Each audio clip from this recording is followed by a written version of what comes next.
قل هو الله أحد الله الصمد لم يلد ولم يولد ولم يكن له كفوا أحد. إن الحمد لله نحمده ونستعينه ونستغفره ونؤمن به ونتوكل عليه ونعوذ بالله من شرور أنفسنا ومن سيئات أعمالنا من يهده الله فلا مضل له ومن يضلل فلا هادي له وأشهد أن لا إله إلا الله وحده لا شريك له وأشهد أن محمدا عبده ورسوله وما بعد فقد قال الله تعالى يا أيها الذين آمنوا اتقوا الله حق تقاته ولا تموتن إلا وأنتم مسلمون.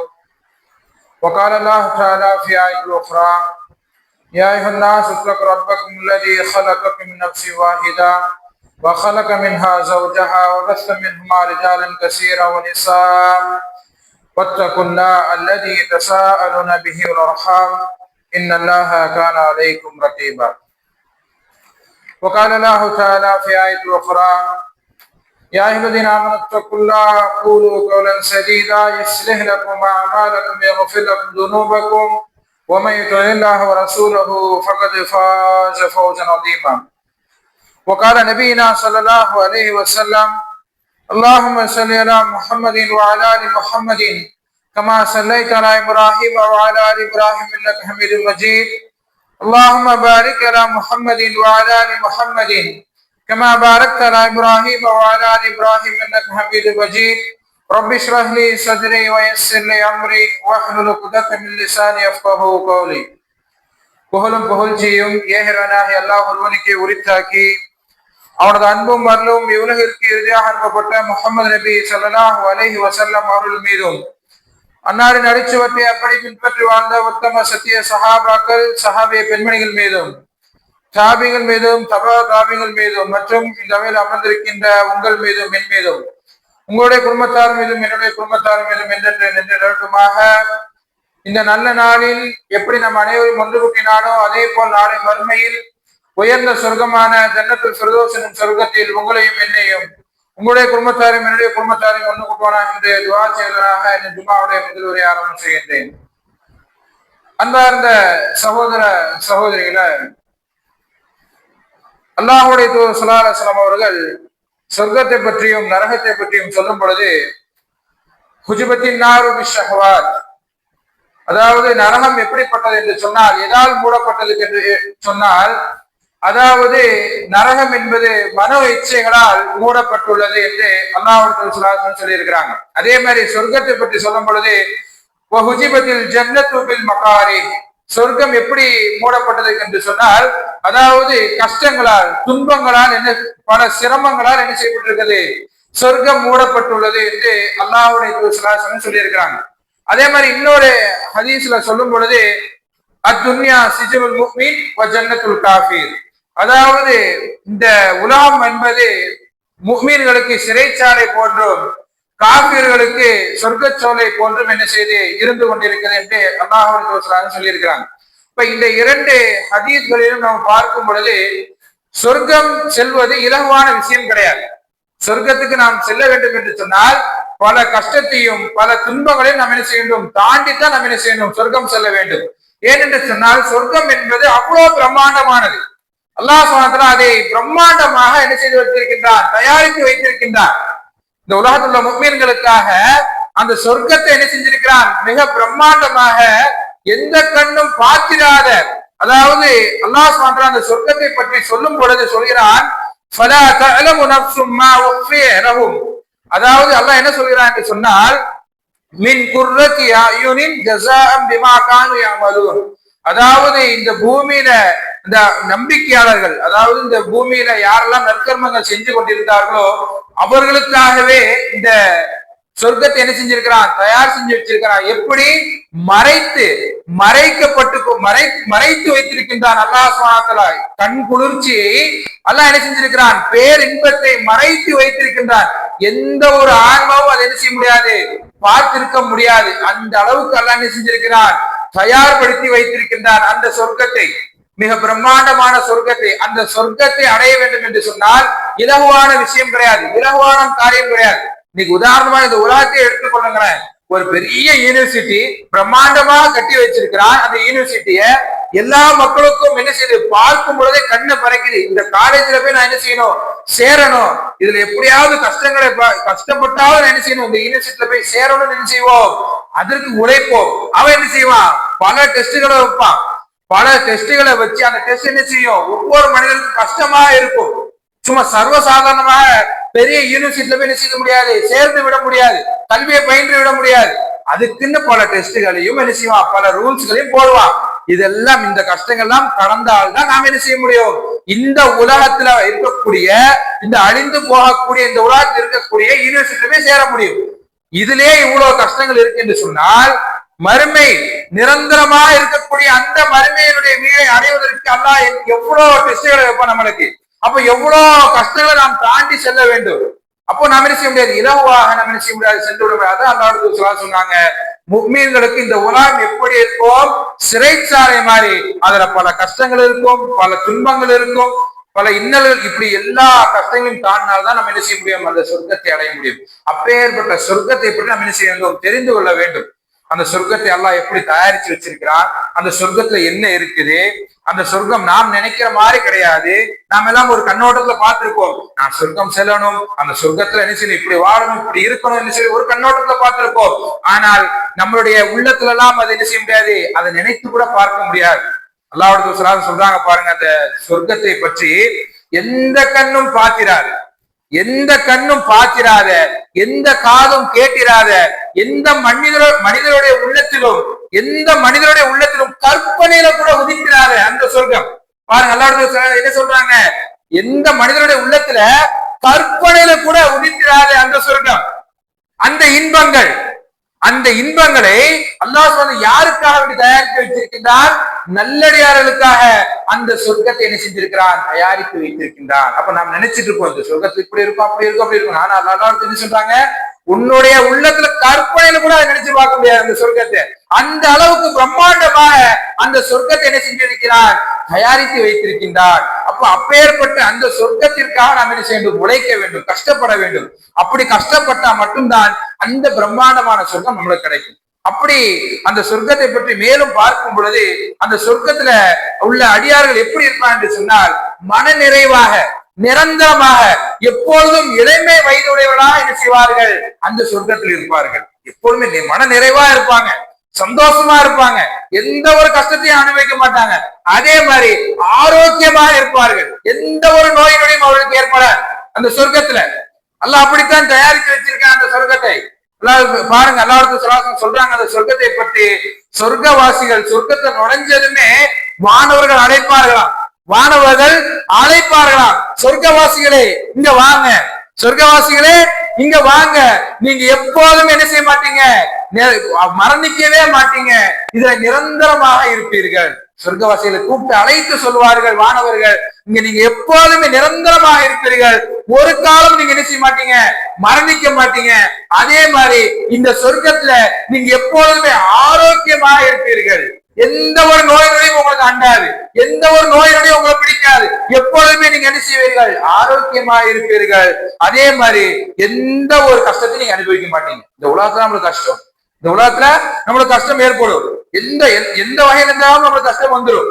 ஆனால் சொர்க்கத்துல அப்படி கிடையாது, எப்பொழுதுமே சுகபோகமான வாழ்க்கையை வாழ்ந்து கொண்டிருக்கும், எப்பொழுதுமே சுகமாக நீங்க என்ன செய்வீங்க, வாழ்வீங்க என்று ஒரு வானவர் அழைத்து என்ன செய்வார்களாம், சொல்வார்களாம். பாருங்க எவ்வளவு விஷயத்தை சொல்லியிருக்காங்க பாருங்க. அப்ப இந்த சொர்க்கத்தை அடையணும் சொன்னா பல கஷ்டங்களை தாண்டித்தான் ஆக வேண்டும். இன்னைக்கு நிறைய பேர் புலம்பிக் கொண்டிருக்கிறார்கள், அல்லாஹ் என்னை இவ்வளவு கஷ்டப்படுத்துறா, இவ்வளவு துன்புறுத்துறா, இவ்வளவு கேவலப்படுத்துறா என்று சொல்லி நாம் நினைத்துக் கொண்டிருக்கிறோம். இவ்வளவு கஷ்டத்தை அனுபவித்தால்தான், இவ்வளவு துன்பத்தை கடந்தால்தான் இப்பேற்பட்ட பேரின்பத்தை நாம் என்ன செய்ய முடியும், அடைய முடியும். இல்ல நான் சுகபமா தான் வாழணும், நிம்மதியாக இந்த உலகத்துல வாழணும் சொன்னால், இந்த உலகத்திலே நம்மளுக்கு எல்லாம் என்ன செஞ்சிருவான், அல்லாஹ் கொடுத்து விடுவான். மறுமையில அந்த நிரந்தரமா இருக்கக்கூடிய அந்த அந்த சொர்க்கத்துடைய வாழ்வை எல்லாம் என்ன செய்ய மாட்டான், தரமாட்டான். அப்ப நம்ம என்ன செய்யணும், கஷ்டப்படணும். கஷ்டப்பட்டாதான் இந்த மாதிரி சொர்க்க இன்பங்களை நம்ம என்ன செய்ய முடியும், அடைய முடியும். நாம் நிரந்தரமாக இருக்கக்கூடிய அந்த வாழ்க்கைக்கு இங்கு போராடித்தான் ஆக வேண்டும். அல்லாஹ் இன்னும் ஒரு ஹதீஸ்ல சொல்லும் பொழுது, சொர்க்கவாசிகளா சொர்க்கத்துல சந்தோஷமா இருக்கும் பொழுது ஒரு வானவர் என்ன செய்வாரா, ஒரு மறுமை நாள்ல கருமை நிறைந்த ஒரு வெண்ணிற ஆட்டை என்ன செய்வாரா, அந்த ஆட்டினுடைய ரூபத்தை நம்முடைய மரணத்தை கொண்டு வருவார்கள். கொண்டு வந்து சொர்க்கவாசிகள்கிட்ட கேட்பாங்களா, இது என்னன்னு தெரியுதா, இது என்னன்னு தெரியுதா என்று அந்த ஆட்டை, அந்த நம்மளுடைய மனித அந்த மரண ரூபத்தில் இருக்கக்கூடிய அந்த ஆட்டை கேட்பாங்களா, இது என்னன்னு உங்களுக்கு தெரியுதா? ஆமா தெரியுது, இதுதான் மரணம், இதுதான் மரணம் என்று அந்த சொர்க்கவாசிகள் என்ன செய்வார்களாம், இதுக்கு முன்னால் பார்த்தது மாதிரி என்ன செய்வார்களாம் சொல்லுவார்களாம்.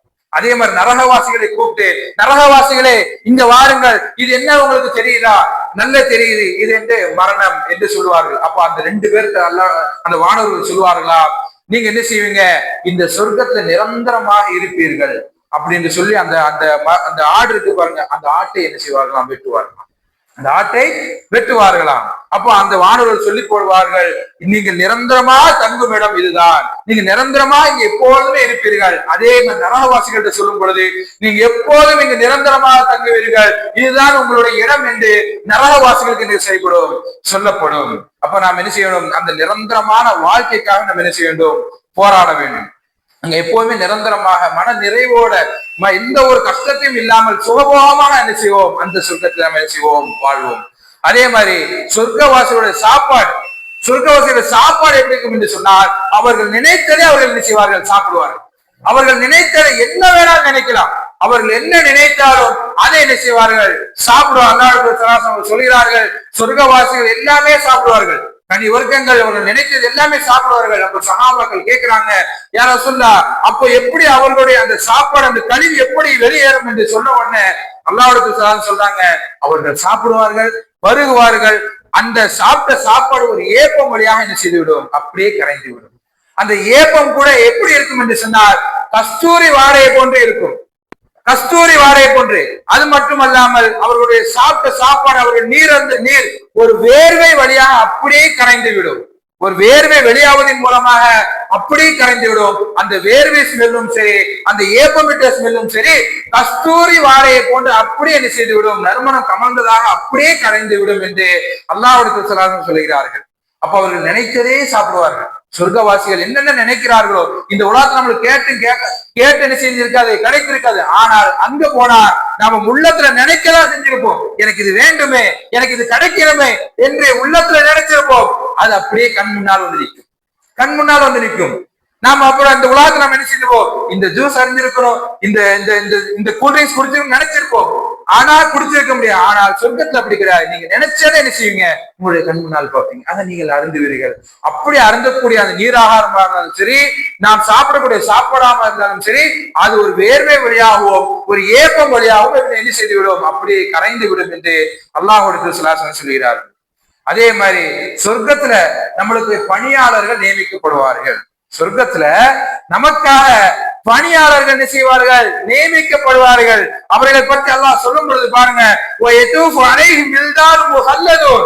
அவர்கள் எப்படி இருப்பார்கள், அந்த சொர்க்கவாசிகளுக்கு இளம் வயதுடைய சிறுவர்கள் அவர்களுக்கு என்ன செய்வோம், சேவையா பணியாளர்கள் என்ன செய்வோம், நியமிப்போம் என்று அல்லாஹ் சொல்லி காட்டுகிறார். அவர்கள் எப்படிப்பட்டவர்கள், அவர்களை பார்த்தால் அவர்கள் எப்படி இருப்பார்கள், அவர்களை கண் பார்த்த எப்படி இருப்பாங்க என்று சொன்னால், அதாவது சிதறிய முத்துகளை போல நீங்கள் என்ன செய்வீர்கள், அவர்களை காண்பீர்கள், அப்படித்தான் இருப்பார்கள். இளம் வயதுடைய சிறுவர்கள், அவர்களை நாம் காண்கின்ற பொழுது, அவர்களை நாம பார்த்தால் சிதறிய முத்துகள் எப்படி இருக்குமோ அப்படி இருப்பார்கள் அந்த இளம் வயதுடைய சிறுவர்கள். இப்படி சொர்க்கத்தை நம்மளுக்கு என்ன செய்வாங்க, நம்மளுக்கு என்ன செய்வாங்க, நம்மளுக்கு என்ன வேணுமோ கையில ஒரு வெள்ளி கோப்பையை ஏந்திக்கிட்டு நம்மளுக்கு என்ன செய்வாங்க, என்ன வேணும் ஏது வேணும் நம்மளை சுற்றி வந்து கொண்டே இருப்பார்கள் அந்த சிறுவர்கள். நம்மளுக்கு என்ன வேணும் ஏது வேணும் நம்மளுக்கு நினைப்பது எல்லாம் அந்த பணியாளர்கள், அந்த சிறுவர்கள் நமக்கு என்ன செய்வாங்க, கொண்டு வந்து கொடுப்பார்கள். இதுதான் சொர்க்கத்தினுடைய வாழ்க்கை, இதுதான் சொர்க்கத்தினுடைய வாழ்க்கை. நாம் இந்த உலகத்துல கஷ்டப்பட்டால் இப்படி சுகபோகமான வாழ்க்கை, அப்படி அந்த சிறுவர்கள் நம்மளை சுற்றி வரும் பொழுது எப்படி இருப்பார்கள் என்று சொன்னால், சாய்ந்த கட்டில என்ன செய்வாங்க, சாய்ந்து கொண்டு என்ன செய்வார்கள், அப்படி என்ன செய்வார்கள், வேடிக்கை பார்த்து கொண்டு இருப்பார்கள். இவர்களை சுற்றி பணியாளர்கள் வந்து கொண்டே இருப்பார்கள். அந்த சிதறிய முத்துக்கள் போன்று இருக்கக்கூடிய அந்த பணியாளர்கள் இந்த சொர்க்கவாசிகளை சுற்றி வந்து கொண்டு என்ன வேணும் ஏது வேணும் என்று என்ன செய்வார்கள், அவர்களை கேட்டு அவர்களது தேவையை பூர்த்தி செய்யக்கூடிய அளவுக்கு அந்த சிறுவர்கள் இருப்பார்கள். அப்ப நம்மளுக்கு இந்த வாழ்க்கை வேணும்னா, இந்த சுகபோகமான வாழ்க்கை வேணும்னா, அந்த சேர்ல சாய்ந்து உட்கார்ந்து இருக்கக்கூடிய அந்த வாழ்க்கை வேணும்னா இந்த உலகத்துல கஷ்டப்பட்டுதான் ஆக வேண்டும். அல்லாவுக்கும் அல்லாஹ்வுக்கும் நாம் கட்டுப்பட்டே தான் ஆக வேண்டும். இப்படி கட்டுப்பட்டு நடக்கக்கூடிய கஷ்டங்கள் எல்லாம் துன்பங்களாம் கடந்து வாழக்கூடிய மக்களுக்குத்தான் இந்த சுகபோகமான வாழ்க்கையை செய்யும் கிடைக்கும். அதே மாதிரி அல்லாஹ்வுடைய தூதர் அவர்கள் சொர்க்கத்தினுடைய அளவை பற்றி சொல்கிறார்கள்.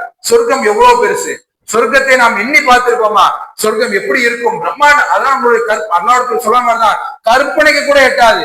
அல்லாஹ்வுடைய சொர்க்கத்தினுடைய அளவை சொல்லும் பொழுது சொல்கிறார்கள், அதாவது சொர்க்கத்துல ஒரு மரம் இருக்கு, அந்த மரத்தினுடைய நிழல்ல ஒரு மனிதர் கடந்து சென்றார் என்று சொன்னால் எந்த அளவு கடந்து செல்வார் என்று சொன்னால், அதாவது மிக வேகமாக பயணிப்பார். மிக வேகமாக பயணித்தும் கூட 100 ஆண்டுகள் பயணித்தபடி என்ன செய்வார், சென்று கொண்டே இருப்பார். 100 ஆண்டு என்ன செய்வார், மிக வேகமாக அந்த மரத்தை கடப்பார். அந்த மரத்தினுடைய நிழல் நடந்து கொண்டே இருப்பார். அவர் கடக்கக்கூடிய அந்த கால அளவு எவ்வளவு என்று சொன்னார், 100 ஆண்டு.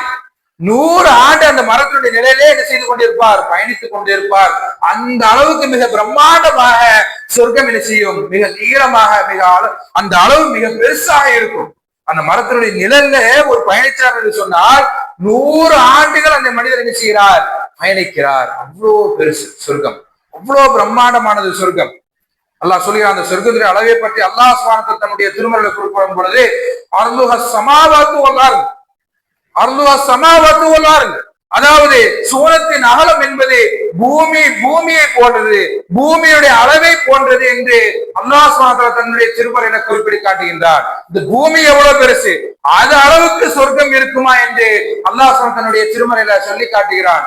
அப்போ மிக பிரம்மாண்டமான அந்த சொர்க்கம், அந்த சொர்க்கத்திற்காக நாம் என்ன செய்யணும், கஷ்டப்பட வேண்டும்.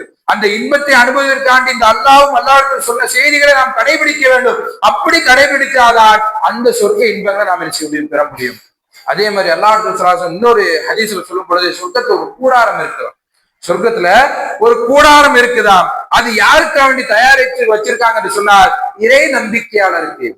இறை நம்பிக்கையாளருக்கு, ஈமான் கொண்டவர்களுக்கு அந்த கூடாரத்தை அல்லாஹ் சொர்க்கத்துல தயாரித்து வைத்திருக்கின்றார். அந்த கூடாரம் எப்படிப்பட்டது என்று சொன்னால், அந்த கூடாரத்துல நடுவுல ஒரு பிரம்மாண்டமான முத்துக்களால் ஆனது, ஒரு பிரம்மாண்டமான முத்துக்களால் ஆனது. அது அந்த முத்தினுடைய உயரத்தை பற்றி அல்லாஹ் சொல்லும் பொழுது 60 மைல்கள் ஆகும். 60 மைல்கள். சொர்க்கத்துல ஒரு கூடாரம் இறை நம்பிக்கையாளருக்கு அல்லாஹ் தயாரிச்சு வச்சிருக்கிறார். அந்த கூடாரத்தினுடைய நடுவுல முத்துக்களால் ஆனதை வச்சு அல்லாஹ் என்ன செஞ்சிருக்கிறார். அந்த முத்தினுடைய அளவை பற்றி சொல்லும் பொழுது அந்த முத்து 60 மைல்கள் ஆகும் என்று அல்லாஹ்வுடைய சொல்லியிருக்கிறார்கள். அப்ப பாருங்க, இதெல்லாம் சொர்க்கவாசிகள் கிடைக்கக்கூடிய இன்பங்கள், சொர்க்கத்துல கிடைக்கக்கூடிய இன்பம். இந்த இன்பத்தை நாம் என்ன செய்ய வேண்டும், பெற வேண்டும். அல்லாஹ்விடத்தில் அதிகமாக பிரார்த்தித்துக் கொண்டே இருக்க வேண்டும். இப்பேற்பட்ட இந்த பிரம்மாண்டமான சோபகமான இந்த சொர்க்க வாழ்க்கையை நமக்கு எப்படியாவது தர வேண்டும் என்று அல்லாஹ்விடத்தில் நம்ம என்ன செய்ய வேண்டும், பிரார்த்தித்துக் கொண்டே இருக்க வேண்டும். அதே மாதிரி இந்த உலகத்துல பாருங்க, வெயில்கள்ல நம்ம என்ன செய்யறோம், கடுமையாக கஷ்டப்பட்டு கொண்டிருக்கோம். அப்படிதானே? இந்த உலகத்துல பாருங்க, வெயில் என்ன செய்யுது, நம்மள மண்டை என்ன செய்யுது, உருக்குது. அப்படியேட்டு வேர்வையில முழுகி கொண்டே இருக்கிறோம். வெப்பம் அப்படியே நம்மள என்ன செய்யுது, தாக்கி கொண்டே இருக்குது. அதே மாதிரி குளிர்காலம் வந்தாலும் சரி, நம்மள என்ன செய்ய முடியல, ஒரு கொஞ்சம் குளிர் அதிகமாயிட்டுனா கூட நம்மளால தாங்க முடியல. குளிரை தாங்க முடியல, வெப்பத்தை தாங்க முடியல, வெயில தாங்க முடியல, மழையை தாங்க முடியல.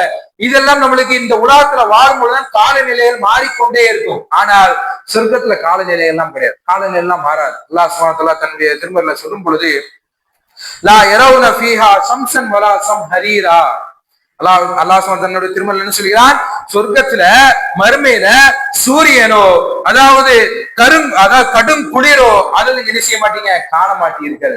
சூரியனை காண முடியாது, கடும் குளிரை காண முடியாது. அங்க எப்போதுமே ஒரே காலநிலையாகத்தான் இருக்கும். இந்த மாதிரி வேர்வையில முழுக மாட்டோம், குளிர்ல நடங்க மாட்டோம். எந்த ஒரு நோயோடையும் அங்க அடங்காது. சமகால நிலையாக அந்த இடத்துல இருக்கும். அங்க சுகபோகமாக தான் இருக்கும். அதான் சொல்றா, நீங்க அங்க சூரியனை பார்க்க முடியாது, கடும் குளிரை பார்க்க முடியாது. அங்க எப்பொழுதுமே நீங்க என்ன செய்வீங்க, சந்தோஷமா சுகபோகமாக என்ன செய்வீர்கள், இருப்பீர்கள் என்று அல்லாஹ் தன்னுடைய திருமறையில சொல்லி காட்டுகிறார். அதே மாதிரி இந்த உலகத்துல வாழும் பொழுது நம்மளுக்கு பல விஷயங்கள் ஹராமாக்கப்பட்டிருக்கும். பல விஷயங்கள் இது, அதாவது சாப்பாடு வகையில சொல்ல போனா நிறைய விஷயங்கள் எல்லாம் என்ன செஞ்சிருக்கான், ஹராமாக்கி இருக்கிறான். இங்க என்னென்ன விஷயங்கள் ஹராமாக்கி இருக்கிறானோ அங்க அதெல்லாம் ஹலால். இங்க என்னென்ன விஷயங்கள் ஹராம் ஆக்கியிருக்கானோ அங்க அது ஹலால். உதாரணமாக மது. மது குடிப்பது இந்த உலகத்துல ஹராம், நம்மளுக்கு தடை விதிக்கப்பட்டிருக்குது. ஆனால் மறுமை நாள்ல அங்கு மது ஆறே ஓடிக்கொண்டிருக்கும். மது ஆறே ஓடிக்கொண்டிருக்கும். அந்த மது ஆறுல அவர் என்ன செய்வார்? மது அருந்துறார் என்று சொன்னால் மதி மயங்க மாட்டார். இங்க மது அருந்துறவர் எப்படி இருப்பார்? ஒரு வித போதையில என்ன செய்வார்? தள்ளாடி கொண்டிருப்பார். இந்த தள்ளாட்டம் அங்கு இருக்காது.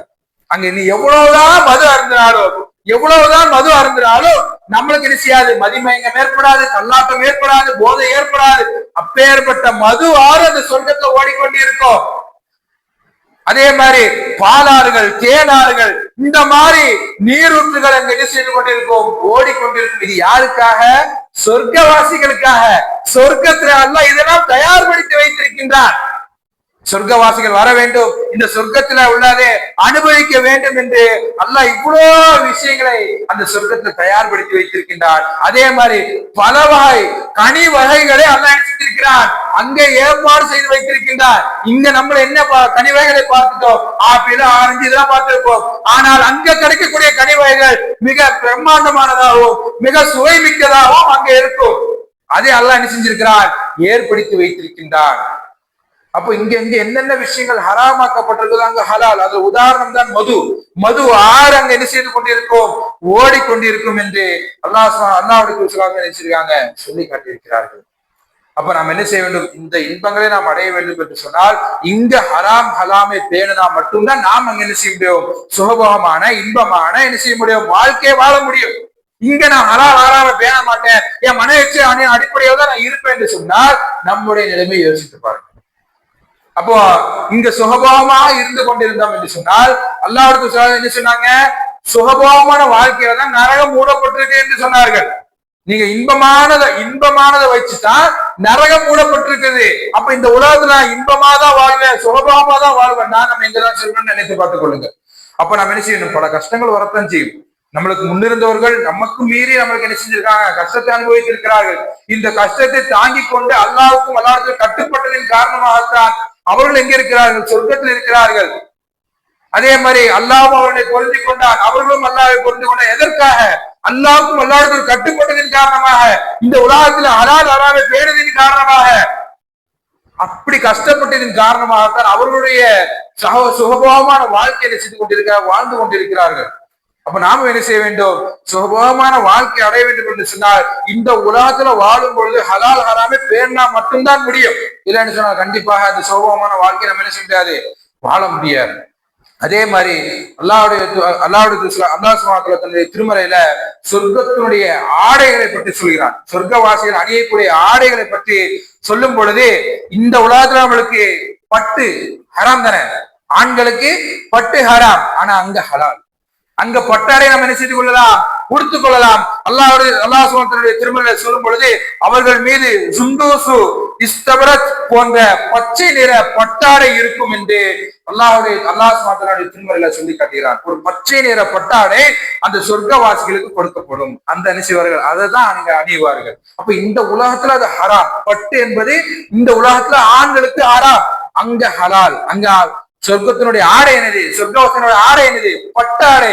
பச்சை நிறம் கொண்டு அந்த பட்டாடை தான் அவர்கள் நினைவார்கள், அணிவார்கள் என்று அல்லாஹ் திருமறையில சொல்லி காட்டுகிறான். அதே மாதிரி சொர்க்கத்துல மிக தாழ்ந்த இதெல்லாம் இதுவே பிரம்மாண்டமா இருக்குது. அதே மாதிரி சொர்க்கத்தை தாழ்ந்த இடத்தையும் அல்லாஹ் சொல்லி காட்டுகிறான். அதாவது எப்படிப்பட்ட தாழ்ந்த இடம் என்று சொன்னால் கடைசியா ஒரு நபர் வருவார். கடைசியா ஒரு நபர் வந்து, யா அல்லாஹ் எல்லாமே சொர்க்கத்தை எல்லாருமே இடம் முடிச்சுட்டாங்களே, சொர்க்கத்தை நான் இப்ப எல்லாம் என்ன செய்வான்? கடைசியா ஒரு மனிதர் வந்து சொர்க்கத்துல அனுப்புவான், நீ சொர்க்கத்துக்குள்ள போப்பா அப்படின்னு அனுப்புவான்.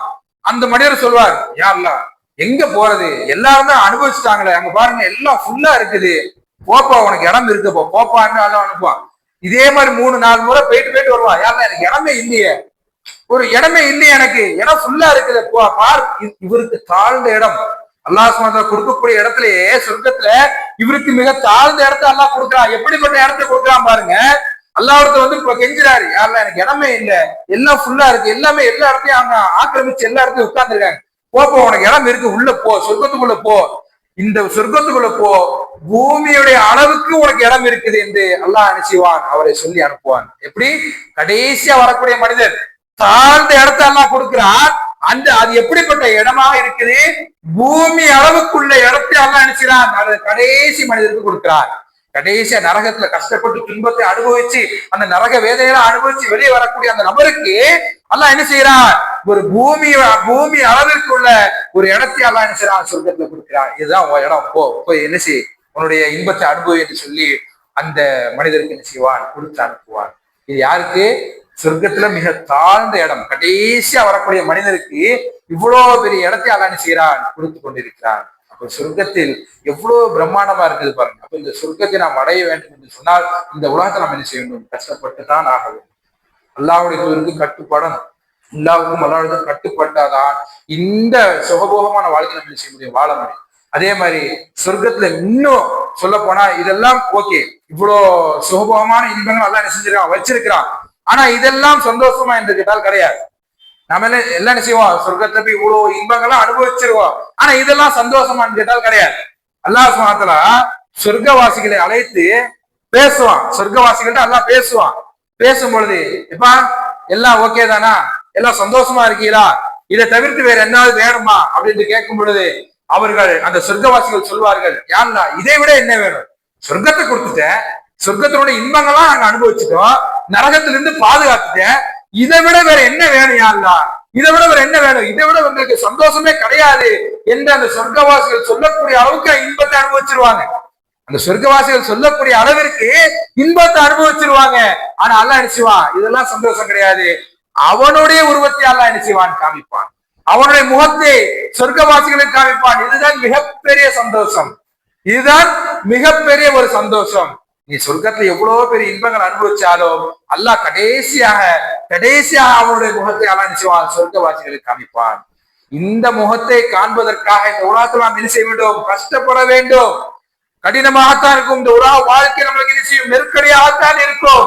இந்த நெருக்கடியை தாண்டினாதான் அல்லாஹ்வுடைய முகத்தை, அந்த அல்லாஹ்வுடைய திருமுகத்தை நாம் என்ன செய்ய முடியும்? கண்கூடாக பார்க்க முடியும். அல்லாஹ் காமிப்பான் கடைசி நேரத்துல என்னுடைய உருவத்தை, அல்லாஹ்வுடைய உருவத்தை என்ன செய்வான்? சொர்க்கவாசிகளுக்கு முதல்ல கேட்டுட்டு, இன்பத்தெல்லாம் அனுபவிச்சுதான் கேட்டுட்டு என்ன செய்வான்?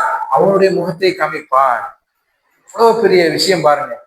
அப்ப இந்த அல்லாஹ்வுடைய உருவத்தை நாம் என்ன செய்ய வேண்டும்? பார்க்க வேண்டும் என்று சொன்னால் அல்லாஹ்வுக்கும் அல்லாஹ்வுடைய கட்டுப்பட்டவராக இந்த உலகத்தில் என்ன செய்ய வேண்டும்? வாழ வேண்டும். அதே மாதிரி எது ஈடேற்றம், எது வெற்றி என்று சொன்னால், நம்ம எல்லாம் நரகத்திலிருந்து அல்லாஹ் பாதுகாத்தானே, இதுதான் வெற்றி.